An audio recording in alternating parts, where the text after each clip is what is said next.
เก็บภาพบรรยากาศยามเช้าทุกคนอยู่ให้ประชาชนก่อนเขากำลังจูดเด่นนี่ทุกคนก็เอาจูดเมื่อวานนี้เลยนี่ทุกคนอันนั้นก็จะเป็นภูพระบังนะภูพระบังมืดนั่นทุกคนอยู่ติดภูนะครับจะเป็นบ้านมะม่วงนี่ทุกคนตั้งติดกับติดภูเลยทุกคนบ้านมะม่วงงามใส่ภูพระบังเลยมาตีนภูเบื้องนี้ก็จะเป็นเซบางเยี่ยงทุกคนที่ไล่ตาม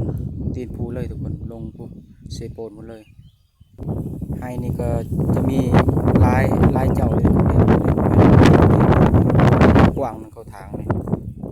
ลายครอบครัวเลยทุกคนเขาทางวันนี้นะจะแนมไปทางไหนกันให้ได้ใส่ภูวัดทุกคนบนนี้มันยังทันใหม่คักอยู่นี่ทุกคนเลยใหม่ยังคักนี่นะนี่เขากำลังแทกหัวนี่ทุกคนเลยหลังจากแทกแล้วเขาก็แบ่งกันเฮ็ดได้นี่ทุกคนเพราะว่าให้นี่อยู่ติดกับบ้านเลยทุกคน